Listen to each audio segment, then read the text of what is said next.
어머니는 사고 전날 밤 자신의 죽음을 예고했습니다.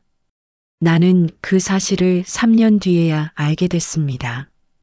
녹음기 하나를 통해서 오후 2시 나는 오늘도 같은 시간에 병원에 도착합니다. 엘리베이터 버튼을 누르고 7층에서 내렸습니다. 복도 끝 703호. 문을 열면 늘 같은 풍경입니다. 인공호흡기가 규칙적으로 숨을 쉬고 있습니다. 어머니는 누워 계십니다. 3년째 같은 자리에. 창문 너머로 햇빛이 들어옵니다. 침대 옆 의자를 끌어당겼습니다. 가방에서 물수건을 꺼냈습니다. 어머니의 손을 닦았습니다. 손등이 거칠었습니다. 일하시던 손입니다. 68년을 살아오신 손입니다. 손가락 사이 오래된 상처 자국이 있습니다. 굳은 살 아래 희미하게 남은 흠집들. 나는 이걸 본 적이 없습니다. 아니, 보지 않았던 것 같습니다. 작업복을 입으신 어머니를 본 적이 없으니까요. 현장에 함께 간 적도 없으니까요. 나는 말을 걸지 않습니다. 어머니는 듣지 못하십니다. 의사가 그렇게 말했습니다. 의학적으로 더 이상 기대할 수 있는 건 없습니다. 나는 대답하지 않았습니다. 고개를 끄덕이지도 않았습니다. 그냥 앉아 있었습니다. 병실은 조용합니다. 너무 조용해서 가끔 귀가 먹먹해집니다. 사람이 사라진 공간 같습니다. 아니, 시간이 멈춘 공간 같습니다. 벽에 걸린 시계가 째깍거립니다. 분침이 움직입니다. 30분이 지났습니다. 나는 일어섭니다. 가방을 맵니다. 내일 또 올게요. 어머니는 대답하지 않으십니다. 당연합니다. 나는 문을 닫았습니다. 그날도 그랬습니다. 평범한 화요일 오후였습니다. 나는 병실에 들어섰습니다. 가방을 내려놓으려는데 간호사가 들어왔습니다. 보호자님, 이거 보호자님 물건 맞으세요? 나는 돌아봤습니다. 그녀의 손에 낡은 녹음기가 들려 있었습니다. 제 건 아닌데요. 침대 밑에서 나왔어요. 청소하다가 발견했는데 혹시 환자분이 사고 전에 가지고 계셨던 거 아닐까요? 나는 기억을 더듬었습니다. 어머니가 이런 물건을 쓰시던 사람이었나요? 떠오르지 않았습니다.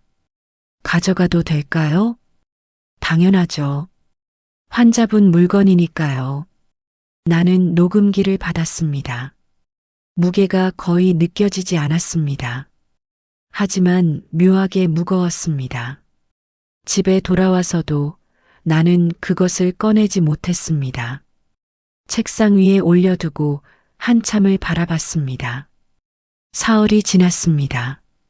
녹음기는 책상 위에 그대로 있었습니다. 나는 매일 그 옆을 지나갔습니다. 불을 켰습니다. 껐습니다. 손을 뻗었다가 멈췄습니다. 왜 두려웠을까요? 어머니 목소리를 듣는 게 무서웠던 건 아닙니다. 그 안에 담긴 것이 무엇인지 이미 알고 있었기 때문입니다. 나는 서랍을 뒤졌습니다. AA 배터리 2개를 찾았습니다. 녹음기 뚜껑을 열었습니다. 배터리를 끼웠습니다. 뚜껑을 닫았습니다. 손가락이 버튼 위에서 멈췄습니다. 한 번만 누르면 됩니다. 하지만 누를 수가 없었습니다. 이 녹음을 듣고 나면 나는 돌아갈 수 없습니다. 3년 동안 유지해온 침묵도 서명으로 끝났다고 믿었던 결론도 모두 무너질 것입니다. 숨을 들이마셨습니다. 내쉬었습니다. 나는 버튼을 눌렀습니다. 3년 전으로 돌아가야 합니다. 그날을 말하지 않으면 이야기가 이어지지 않습니다. 2022년 4월 18일 전화가 왔습니다. 오전 11시 47분. 모르는 번호였습니다. 여보세요? 박정순 씨 보호자시죠? 한강건설 현장 안전관리팀입니다. 지금 즉시 대학병원 응급실로 오실 수 있으십니까? 머릿속이 하얘졌습니다. 무슨 일이? 현장에서 사고가 있었습니다. 자세한 건 병원에서 말씀드리겠습니다. 전화가 끊겼습니다. 나는 회사를 뛰쳐나갔습니다. 택시를 잡았습니다. 30분이 영원처럼 느껴졌습니다. 응급실 앞에 도착했습니다. 사람들이 많았습니다. 간호사에게 물었습니다. 박정순, 68세, 여성, 건설 현장 사고. 중환자실로 올라가셨어요. 3층입니다. 엘리베이터를 탔습니다. 숨이 가빴습니다. 3층에서 내렸습니다. 복도에 사람들이 서 있었습니다. 안전모를 쓴 남자들, 작업복 차림의 사람들, 그리고 정장을 입은 2명. 한 명이 다가왔습니다. 유가족분이시죠? 일단 의사 선생님 만나보세요. 그는 명함을 내밀었습니다. 한강건설 법무팀 김재석. 나는 명함을 받지 않았습니다. 의사를 만났습니다. 그는 차분하게 말했습니다. 환자분 두개골 골절이 심각합니다. 뇌 손상도 광범위하고요. 자발적 호흡이 불가능한 상태입니다. 나는 물었습니다. 깨어날 수 있나요? 의사는 잠시 침묵했습니다. 현재로선 예측하기 어렵습니다. 예측하기 어렵다는 건 힘들다는 뜻이었습니다. 나는 중환자실 창문 너머로 어머니를 봤습니다. 온몸에 튜브가 연결되어 있었습니다. 얼굴은 붓고 붕대가 감겨 있었습니다. 그게 어머니라는 게 믿기지 않았습니다. 복도로 나왔습니다. 정장 입은 남자가 다시 나타났습니다. 저희도 정말 마음이 무겁습니다. 안타까운 일이죠. 나는 그를 쳐다봤습니다. 어떻게 된 겁니까? 현장에서 작업 중 추락사고가 있었습니다. 안전수칙을 준수했다면 충분히 막을 수 있었던 사고였는데 참 안타깝습니다. 안타깝다는 말을 2번 했습니다. 안전수칙이요? 네. 안전벨트 미착용, 그리고 지정구역 이탈이 확인됐습니다. 공식 기록에 다 나와 있습니다. 나는 말을 잃었습니다. 어머니가 그런 실수를 하실 분이 아니었습니다. 어머니는 조심스러운 사람이었습니다. 겁이 많은 사람이었습니다. 산재 처리는 당연히 진행됩니다. 다만 이런 경우엔 절차가 복잡해서요. 저희가 최대한 도와드리겠습니다. 여기 합의서 한 번만 확인해 주시면 산재 처리, 치료비, 보상금 모두 신속하게 진행됩니다. 나는 서류를 받았습니다. 읽어보셔야죠. 당연히. 하지만 나는 읽지 못했습니다. 글자가 눈에 들어오지 않았습니다. 머릿속은 어머니 생각뿐이었습니다. 치료비는 일단 회사에서 선지급합니다. 걱정 마세요.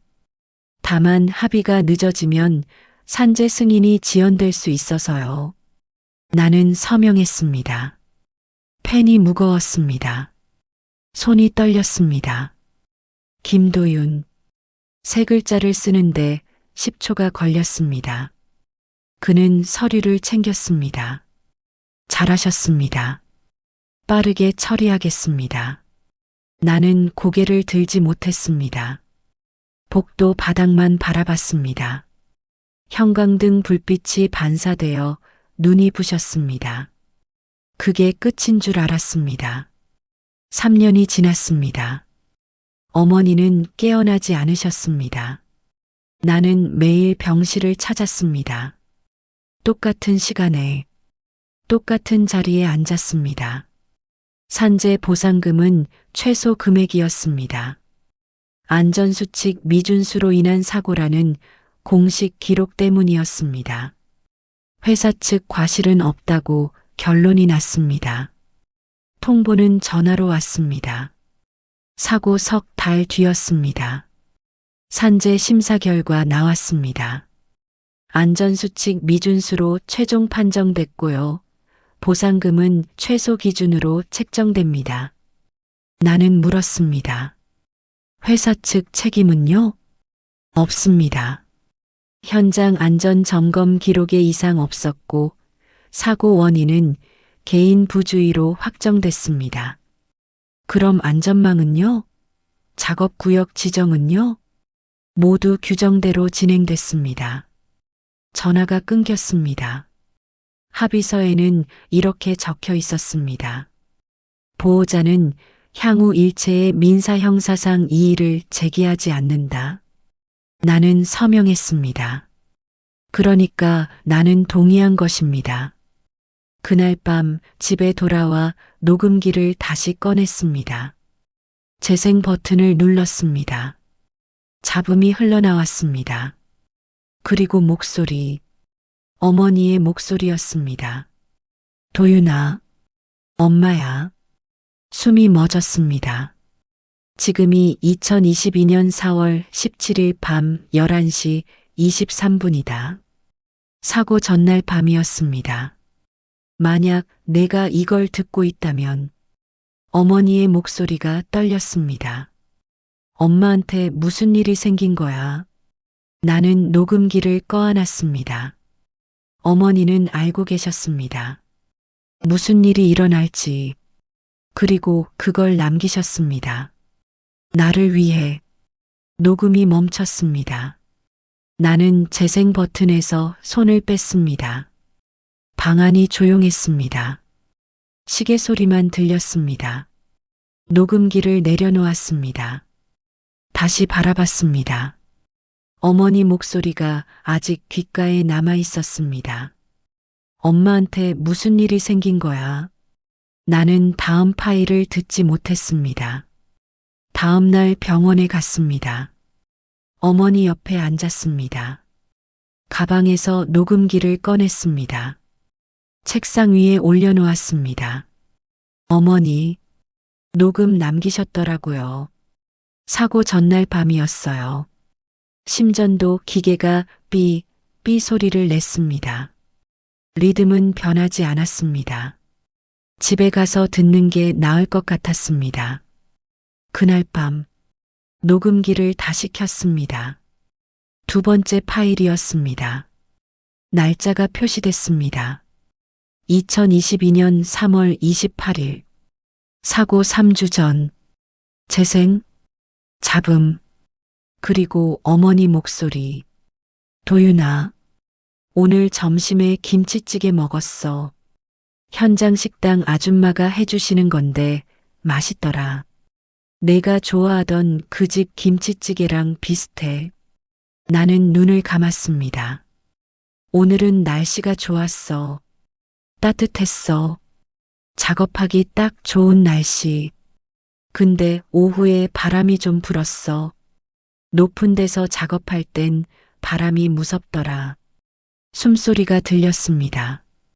어머니가 숨 쉬는 소리. 현장에 박씨라고 있어. 나이가 비슷해. 우리 둘이 제일 나이 많아. 그 양반도 자식들 대학 보내느라 고생했대. 평범한 이야기였습니다. 아무 문제 없는. 엄마 나이에도 일할 때가 있어서 다행이야. 힘들긴 하지만 도윤아, 너도 일찍 자라. 몸 챙기고. 녹음이 끝났습니다. 나는 녹음기를 내려놓았습니다. 어머니는 이런 분이었습니다. 그냥 평범하게 일하시는. 잘못이 없었습니다. 사흘 뒤 세 번째 파일을 들었습니다. 2022년 4월 11일. 사고 일주일 전. 재생, 도윤아, 엄마야, 오늘 좀 이상한 일이 있었어. 나는 자세를 고쳐 앉았습니다. 위에서 사람이 내려왔어. 본사에서 온 사람들, 공사 진행 상황 점검한다고. 그 사람들이 현장 돌아보고 나서 뭔가 달라졌어. 잠깐 침묵. 팀장이 우리 불러서 얘기했어. 공정이 늦어졌대. 일정을 맞춰야 한대. 그래서 작업 방식을 좀 바꾼다고. 어머니가 숨을 들이마셨습니다. 원래는 둘이 하던 일을 이제 혼자 하래. 더 빨리 끝내야 한대. 박 씨가 물어봤어. 안전은 괜찮냐고. 팀장이 그러더라. 원래 혼자 할 수 있는 일이라고. 긴 침묵. 엄마 생각엔 좀 이상한 것 같아. 근데 괜히 말하면 괜히 찍힐까봐. 그냥 조심하면 되겠지. 녹음이 끝났습니다. 나는 녹음기를 쥐고 있었습니다. 원래 혼자 할 수 있는 일이라고. 공식 기록엔 그런 말 없었습니다. 나는 집에 있던 서류를 꺼냈습니다. 3년 전 받았던 파일들, 산업재해 확인서, 사고 경위서, 안전 점검 기록, 한 장씩 읽었습니다. 사고 당일, 안전 점검 이상 무, 안전벨트 지급 완료, 작업 구역 배치 규정 준수, 모두 이상 없음.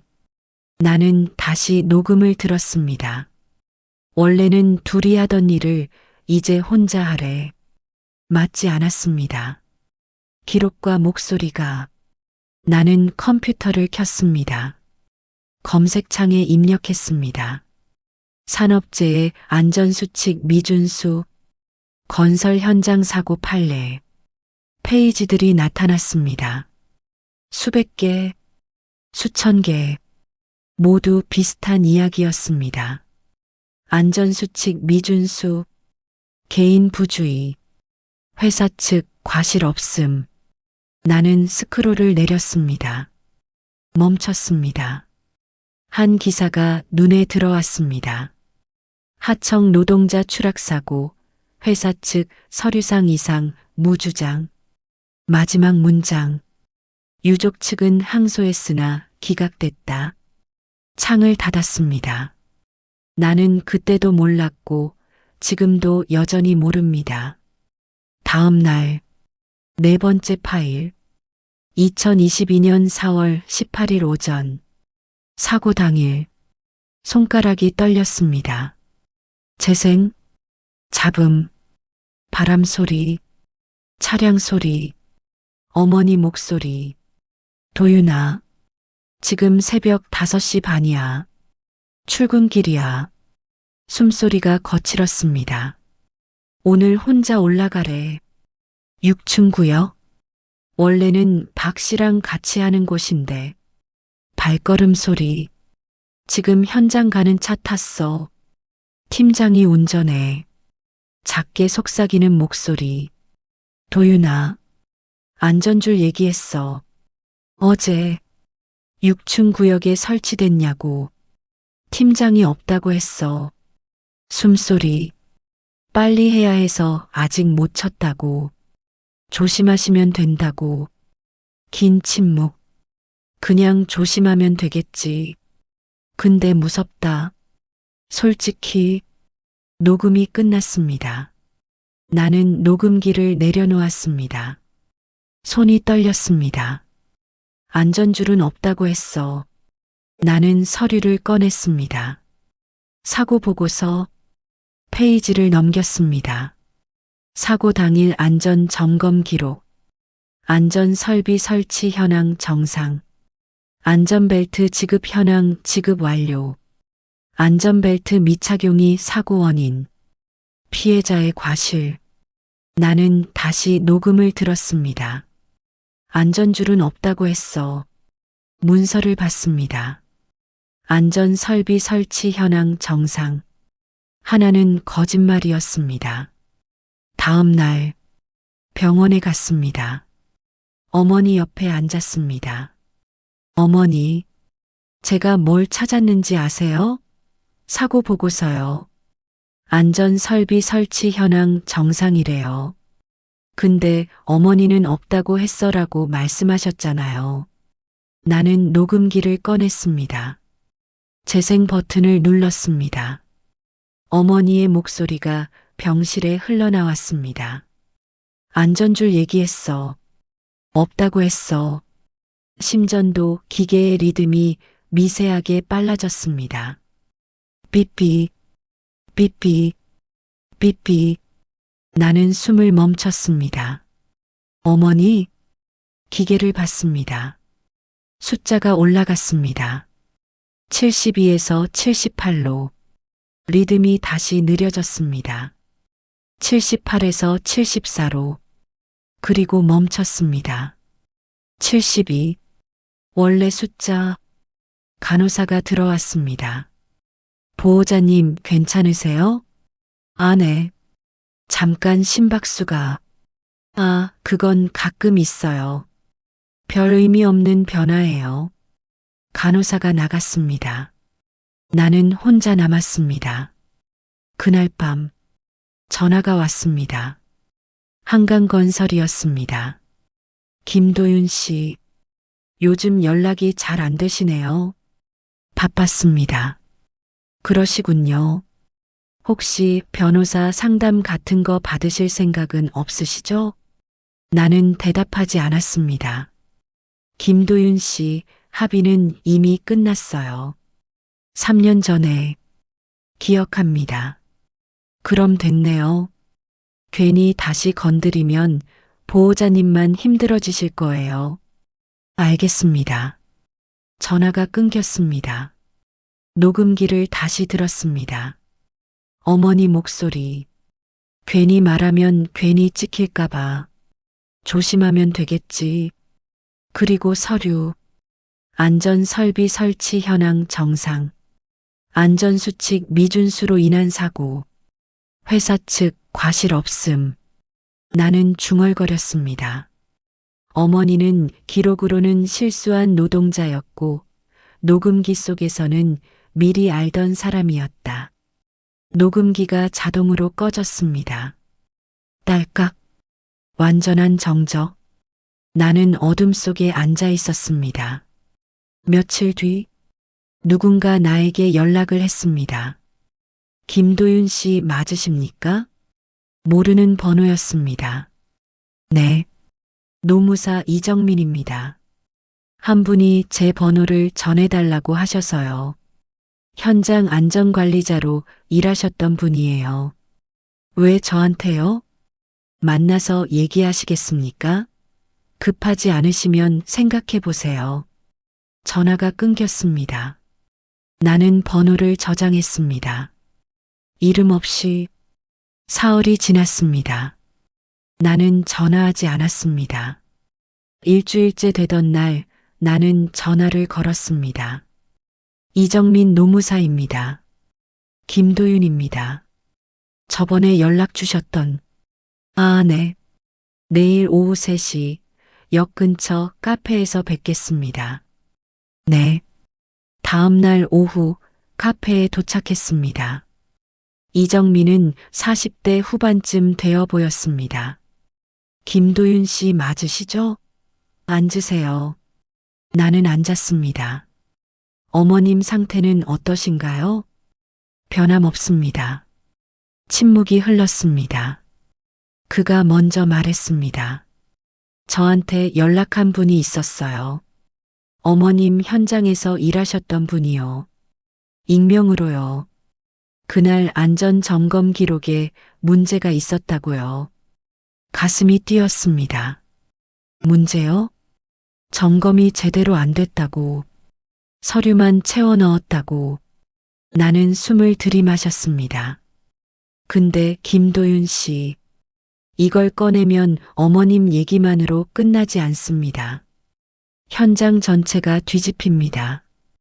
회사는 전면전으로 나올 겁니다. 그럼 어떻게 하라는 거예요? 그는 잠시 침묵했습니다. 제가 도와드리러 온 건 아니에요. 경고하러 왔어요. 이 싸움은 길고 외롭고 이길 확률도 낮습니다. 그래도 해야 하는 거 아닙니까? 해야 한다는 걸로는 버티기 힘들어요. 그가 명함을 내밀었습니다. 생각해 보세요. 정말로 감당할 수 있는지. 그리고 결정하시면 연락 주세요. 나는 명함을 받았습니다. 이틀 뒤 병원에서 전화가 왔습니다. 보호자님, 환자분 의료 기록 열람 요청하셨던 거 있죠? 지금 시스템 오류로 처리가 안 되고 있어요. 시스템 오류요? 네. 조금 기다려 주시면 안 될까요? 우연일까요? 그날 오후 한강건설에서 전화가 왔습니다. 김도윤 씨, 요즘 밤에 잘 주무십니까? 무슨 말씀이세요? 건강관리 잘하시라고요. 혹시 어디 상담 같은 거 받으세요? 나는 대답하지 않았습니다. 전화가 끊겼습니다. 그들은 알고 있었습니다. 그날 밤 녹음기를 다시 켰습니다. 5번째 파일. 2022년 4월 18일 오후. 사고 이후였습니다. 재생, 잡음, 바람 소리, 멀리서 사이렌 소리, 어머니 목소리, 약하고 떨리는 도윤아 엄마 떨어졌어. 숨소리가 거칠었습니다. 아파 근데 움직일 수가 없어. 소리가 멀어졌습니다. 도윤아 만약에 내가 이거 듣고 있으면 기록부터 보지 마. 먼저 사람을 찾아. 그날 거기 있던 사람. 목소리가 흔들렸습니다. 기록은 이미 바뀌어 있을 거야. 사이렌 소리가 가까워졌습니다. 엄마 사랑해. 미안해. 녹음이 끊겼습니다. 나는 녹음기를 내려놓았습니다. 어머니는 알고 계셨습니다.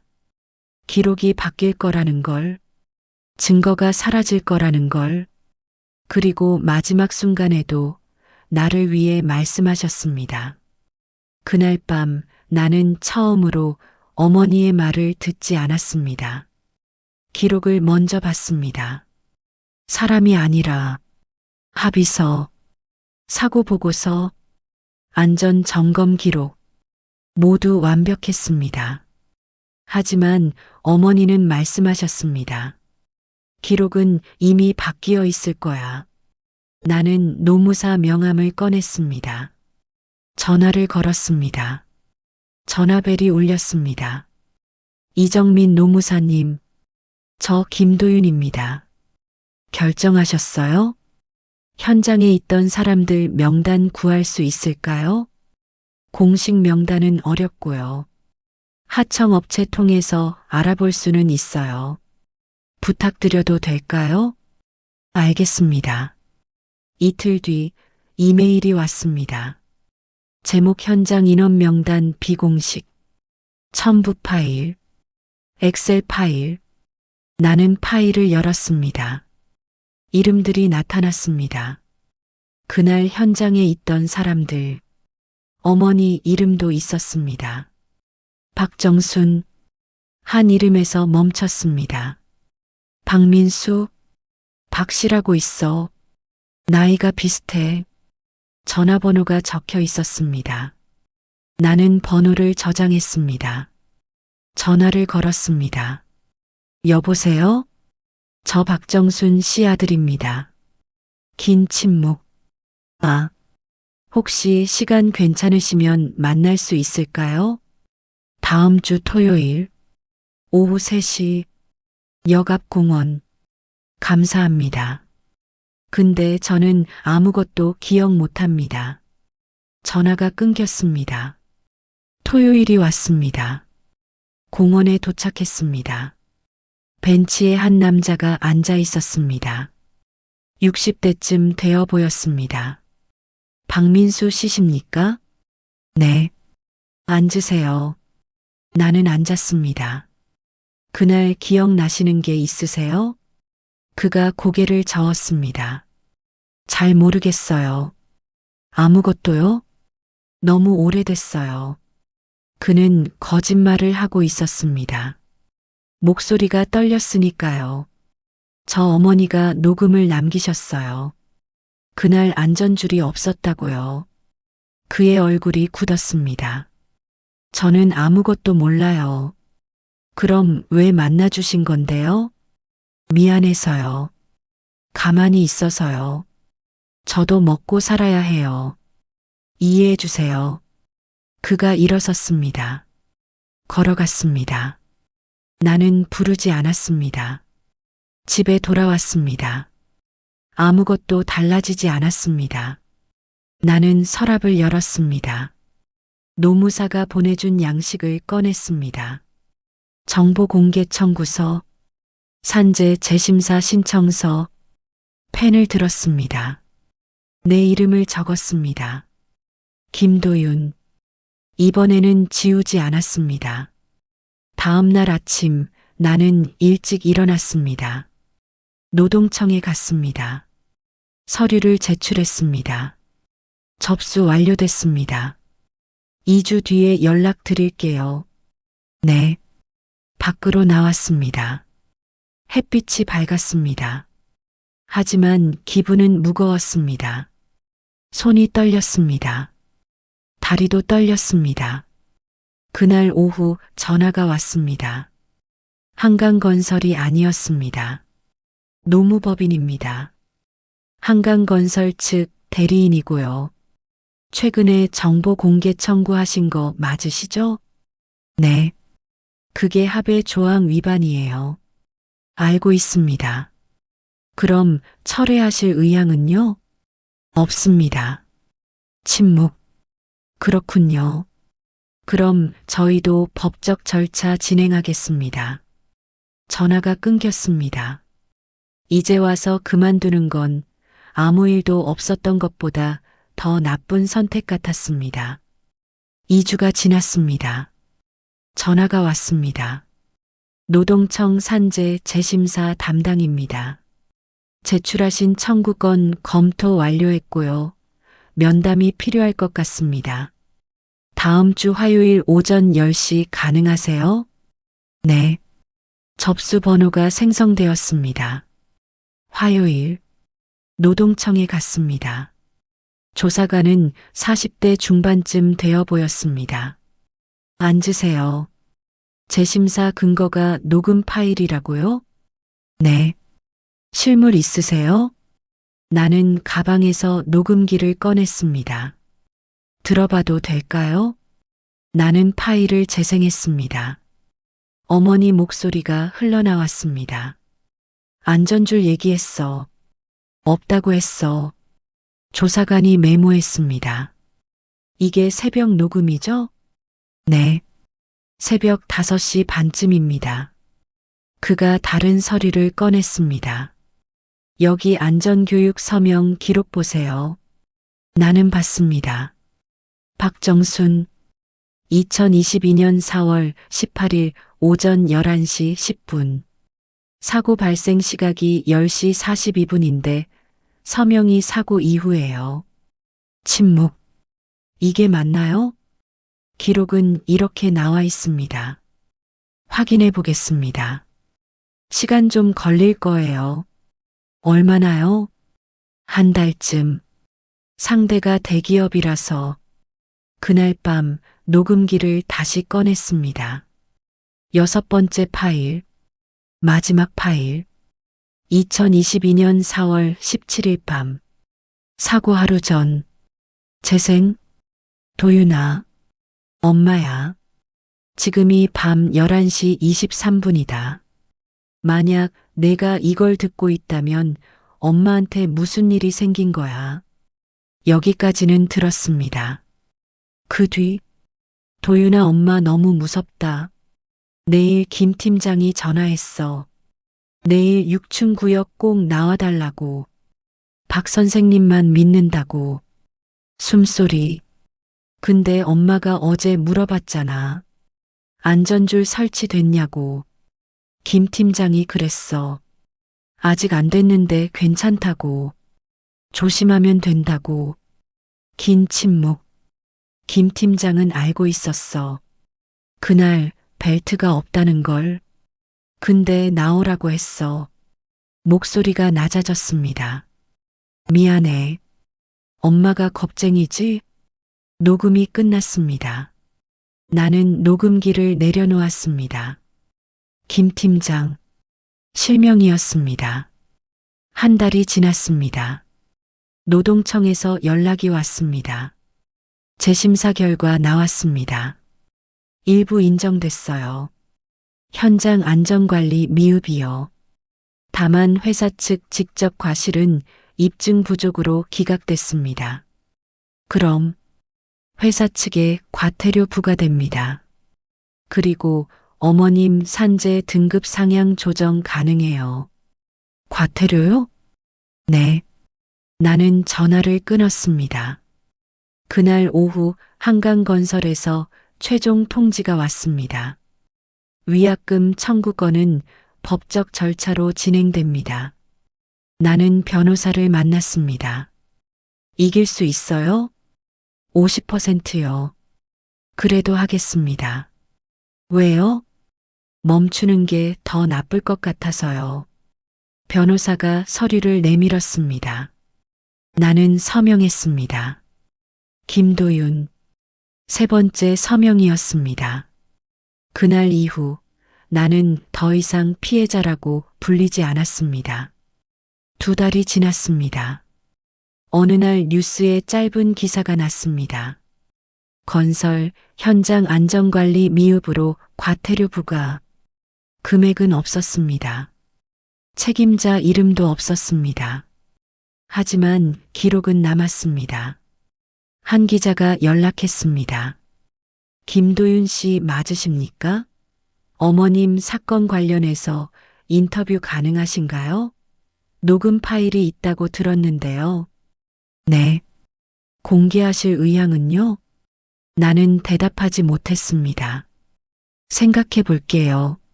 빠르면 좋겠습니다. 전화가 끊겼습니다. 그날 밤 나는 전송 버튼 위에 손을 올려두고 아무것도 하지 않았습니다. 기자 이메일 주소는 저장돼 있었습니다. 파일은 첨부돼 있었습니다. 하지만 보내지 않았습니다. 일주일이 지났습니다. 기자가 다시 연락했습니다. 결정하셨어요?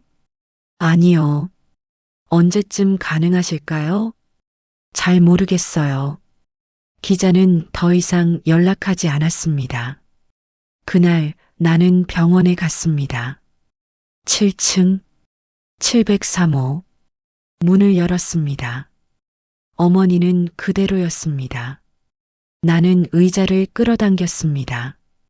앉았습니다. 물수건을 꺼냈습니다. 어머니 손을 닦았습니다. 손등이 거칠었습니다. 굳은 살이 있었습니다. 오래된 상처 자국도. 창밖을 봤습니다.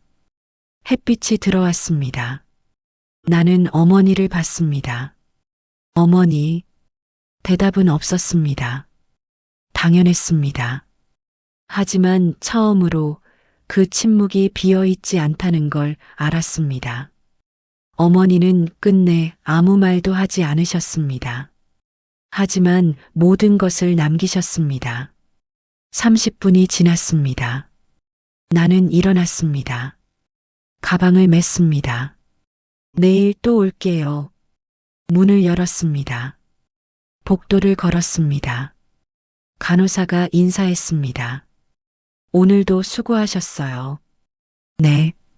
엘리베이터를 탔습니다. 1층에 내렸습니다. 병원 밖으로 나왔습니다. 햇빛이 밝았습니다. 집에 돌아왔습니다. 책상 위에 녹음기가 있었습니다. 나는 서랍을 열었습니다. 작은 상자를 꺼냈습니다. 녹음기를 넣었습니다. 뚜껑을 닫았습니다. 서랍 깊숙이 밀어 넣었습니다. 나는 그날 이후 녹음기를 다시 켜지 않았습니다. 하지만 지우지도 않았습니다. 어머니의 이야기는 이제 더 이상 내 것이 아니었습니다. 5년이 지났습니다. 어머니는 여전히 병실에 계십니다. 나는 여전히 매일 찾아갑니다. 같은 시간, 같은 자리. 변호사 싸움은 2년 걸렸습니다. 나는 졌습니다. 돈을 갚았습니다. 오래 걸렸습니다. 하지만 갚았습니다. 어느 날 누군가 나를 찾아왔습니다. 저 그때 현장에 있었던 사람입니다. 그날 제가 봤어요. 안전줄 없었던 거 겁났어요. 근데 기사 보고 생각이 바뀌었어요. 그가 고개를 숙였습니다. 죄송합니다. 늦었지만 괜찮습니다. 그가 갔습니다. 그날 밤 나는 오랜만에 서랍을 열었습니다. 상자를 꺼냈습니다. 뚜껑을 열었습니다. 녹음기가 있었습니다. 나는 녹음기를 꺼내지 않았습니다. 그냥 바라봤습니다. 고맙습니다, 어머니. 뚜껑을 닫았습니다. 서랍에 다시 넣었습니다. 불을 껐습니다. 어머니의 병실, 녹음기 하나. 이 작품이 어떤 의미로 다가왔는지 댓글로 나눠주세요. 구독과 좋아요는 창작자에게 큰 힘이 됩니다. 감사합니다.